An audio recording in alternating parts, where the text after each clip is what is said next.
Good morning all of you. Today we are present here to start the first chapter of your macroeconomics of class 12th. So I welcome you all for the online tutorial sessions.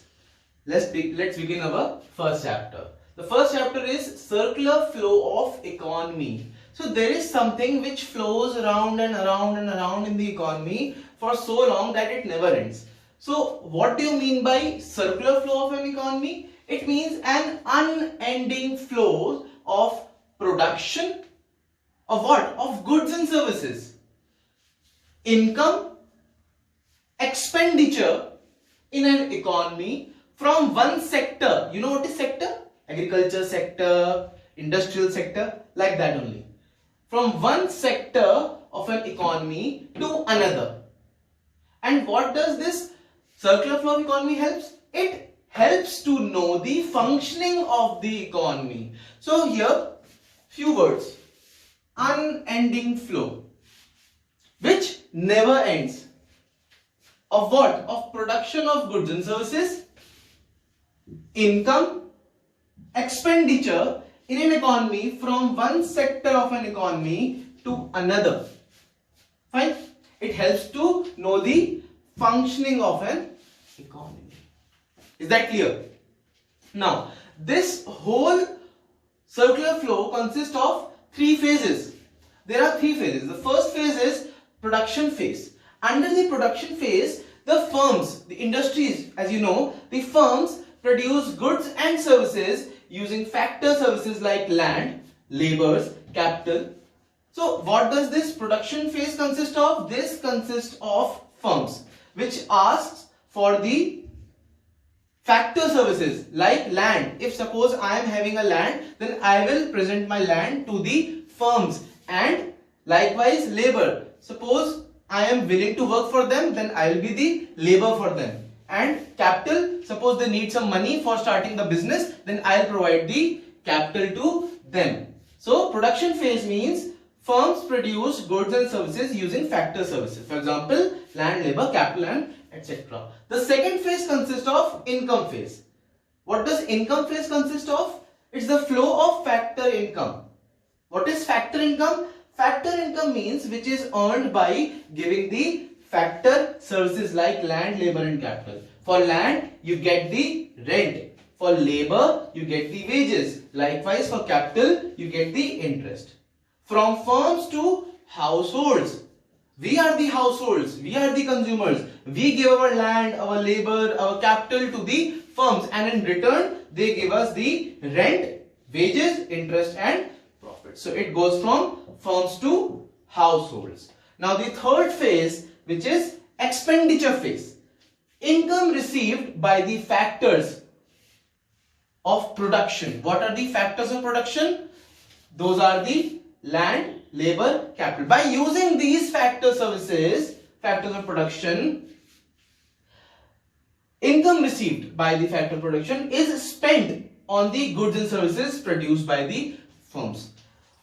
Those land, those labor, those capital which we give, and in return we get the rent, wages, interest and profit. For these rent, wages and interest and profit, we receive the income, and thus this income is used for the further expenditure like purchasing of goods and services by the firms. Let's continue the circular flow. So the production phase is also known as generation of income phase. Under this production phase, the income is generated with the help of factors of production.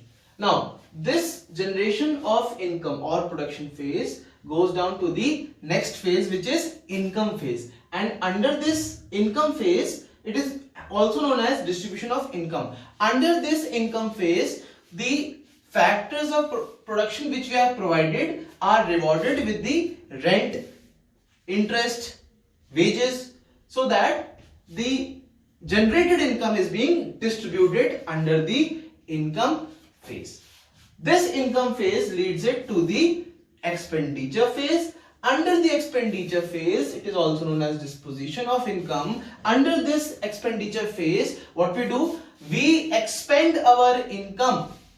Suppose I have received rent for my land, then that rent will be used for the further expenditure on the goods and services. So this whole process keeps on revolving again and again.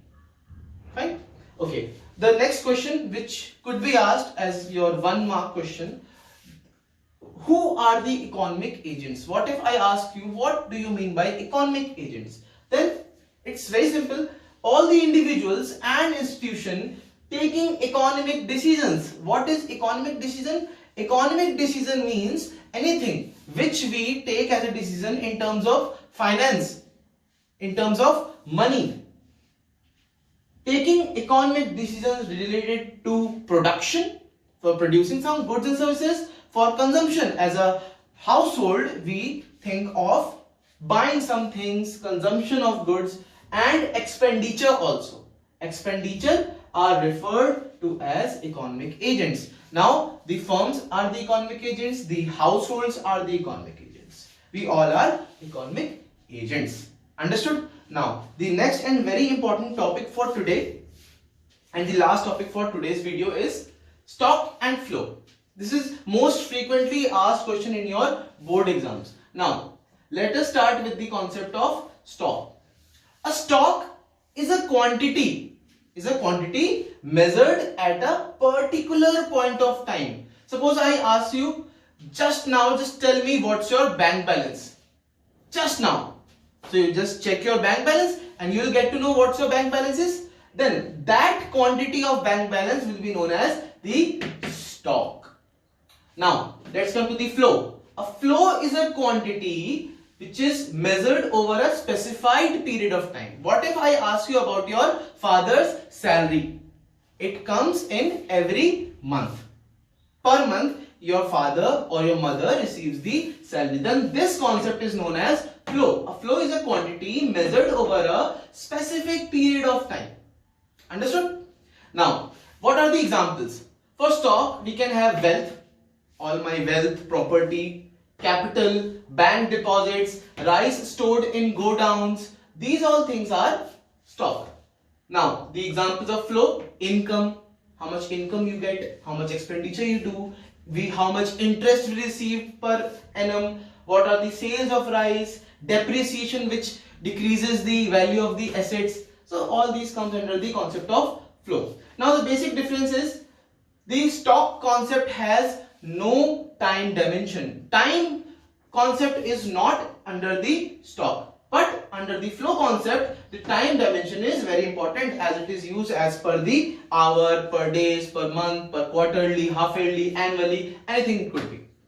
The last difference is it's a static concept. Static concept means it remains the same. It remains the same. But the dynamic concept, it changes. It changes time to time. Fine. So that's all for the today's video.